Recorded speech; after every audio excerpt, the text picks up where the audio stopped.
जय जय श्री राधे। वामन परिवर्तनी एकादशी महत्तम। धर्मराज युधिष्ठिर बोले कि हे भगवान, भादो की शुक्ल पक्ष की एकादशी का क्या नाम है तथा उसके विधि क्या है? उस एकादशी के व्रत को करने से कौन सा फल मिलता है? सो सब समझाकर कहिए। श्री कृष्ण भगवान बोले कि हे राजश्रेष्ठ, अब मैं अनेक पाप नष्ट करने वाली तथा अंत में स्वर्ग देने वाली भादो की शुक्ल पक्ष की वामन की एकादशी की कथा को कहता हूँ।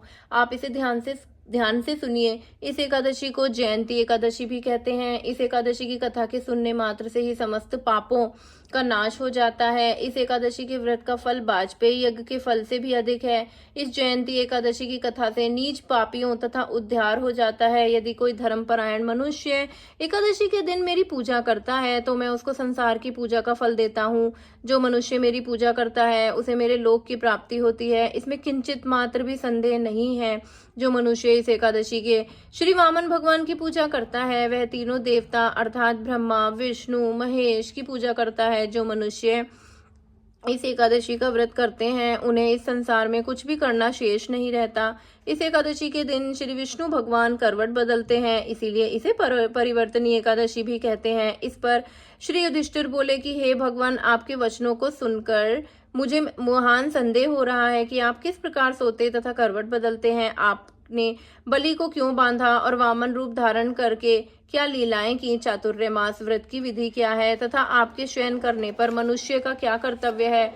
सो सब विस्तार पूर्वक तो कहिए। श्री कृष्ण भगवान बोले कि हे राजन, अब आप पापों को नष्ट करने वाली कथा का श्रवण करो। त्रेता युग में बलि नाम का एक दानव था। वह अत्यंत भक्त, दानी, सत्यवादी तथा ब्राह्मणों की सेवा करने वाला था। वह सदैव यज्ञ तप आदि किया करता था। वह अपनी भक्ति के प्रभाव से स्वर्ग में इंद्र के स्थान पर राज्य करने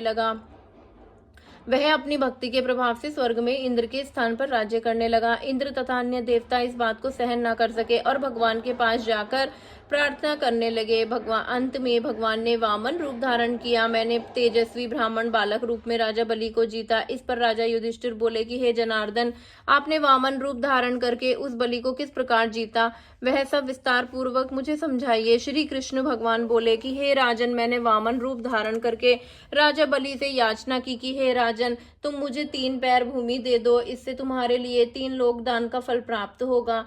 राजा बलि ने इस छोटी सी याचना को स्वीकार कर लिया और भूमि देने को तैयार हो गया।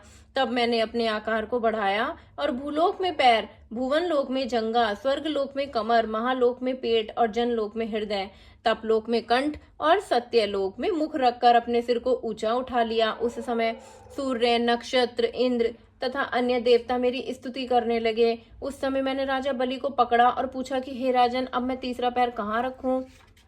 इतना सुनकर राजा बलि ने अपना सिर नीचे कर लिया। उसके सिर पर मैंने अपना तीसरा पैर रख दिया और वह भक्त दानव पाताल को चला गया। जब मैंने उससे अत्यंत विनीत पाया तो मैंने उससे कहा कि हे बलि, मैं सदैव तुम्हारे पास ही रहूंगा। भादो के शुक्ल पक्ष की परिवर्तनी नामक एकादशी के दिन मेरी यह प्रतिमा राजा बलि के पास रहती है और एक क्षीर सागर में शेषनाग पर शयन करती रहती है। इसी एकादशी को विष्णु भगवान सोते हुए करवट बदलते हैं।